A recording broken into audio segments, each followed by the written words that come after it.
It was just 3 days ago that New York Times reporters Kit Kelly and Robin Pogrebin were the toast of the left. Boy, things move fast.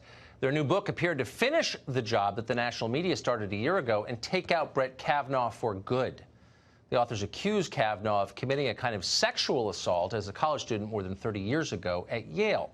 Details were sparse, but it was enough to launch a tsunami of rage from the left. Shouters on the other cable channels immediately denounced Kavanaugh as a gang rapist. Virtually all the leading Democrats running for president demanded that Kavanaugh be impeached and removed from office. And then, almost immediately, the story fell apart. Sunday night, the newspaper was forced to make a devastating correction to the piece. In fact, the woman that Kavanaugh supposedly attacked didn't remember anything about the event. And just like so many previous stories about Brett Kavanaugh, the whole thing turned out to be a crock. So last night, Kelly and Pogrebin sought refuge on MSNBC. In fact, on a show highly familiar with botched stories. Their explanation? Don't blame us, blame our editors. What happened with that omission that the Times later felt belonged in the piece? Well, first of all, Lawrence, there was zero intent to mislead anybody about the details of the incident. In your draft of the article, did it include those words that have since been added to the article? It did. It did. So somewhere in the editing process, those words were trimmed. Yeah, I mean, I think what happened actually was that, we had her name, and the Times doesn't usually include the name of the victim. And so I think in this case, the editors felt like maybe it was probably better to remove it. And in removing her name, they removed the other reference to the fact that she didn't remember it. Okay. And so in their removal of the name, they ended up removing the whole what follows it. Yes. And I mean, so I think it was just sort of an editing, done in the haste in the editing process, as you know. Well, actually, that story could be true. The New York Times is not what it used to be. It's perfectly believable that some half-asleep, politically inflamed editor at the paper would blow one of the most important stories of the year. It's not a very impressive news outlet anymore. But a missing line is not the only problem with this story.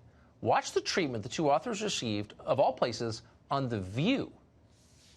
I understand that the woman didn't want her name out publicly.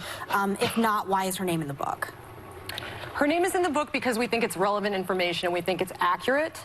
And we know that her name was provided to members of the Senate and the FBI by a witness named Max Stier, who is a good governance activist in Washington, who's a respected figure. And he had provided this name. The name is in documents. It's in a letter. Right? He did at one point, I understand, do work for Williams and Connolly. Why wasn't that in the piece? Because that is, if we're talking about credibility.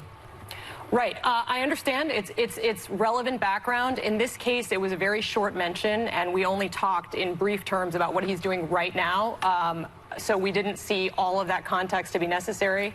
But I understand why you're bringing it up, and I think it's fair. Just a short mention. Of course, it's the critical claim in the story/book. Oh, we left out some context. Well, it turns out some people think it's relevant when a character-destroying smear comes from political activists rather than from, say, ordinary citizens. You ought to be able to know that when you're reading the piece. The Times disagrees, though. They don't think you have a right to that context. Of course, these are also the people who took the Trump dossier seriously and buried the context in that. And, in some ways, it's a shame that Kelly and Pogrebin bungled their story so badly, because the book actually has some interesting revelations in it, assuming they're true. For example, they were the first reporters to get an on-the-record statement from Leland Kaiser. That's the friend of Christine Blasey Ford, who supposedly could corroborate her story of being assaulted, but in the end did not corroborate it. Why didn't she? Well, Kaiser told the authors that she had, quote, no confidence in Blasey Ford's story. That's not something the left wants you to hear, so of course the authors downplayed that and buried it at the very end of the book. Really? Seems like the lead, but no, they downplayed it. They also downplayed another telling fact pattern, which is just how far the left was willing to go to destroy Kavanaugh last year. Molly Hemingway and Carrie Severino also wrote a book on the subject. It's called Justice on Trial, and they reported that Leland Kaiser faced sustained pressure from the left to change her story, to lie, and support Blasey Ford's account. Kelly and Pogrebin found out what exactly that pressure was. They got text messages in which Blasey Ford's allies discussed defaming Leland Kaiser, who's a suburban mom outside D.C., as a drug addict. Kaiser confirmed that this happened, as she told the two reporters, quote, I was told behind the scenes that certain things could be spread about me if I didn't comply. Now, that's an interesting story. far more relevant than some unsupported gossip from a decades-old dorm party. It just happened last year.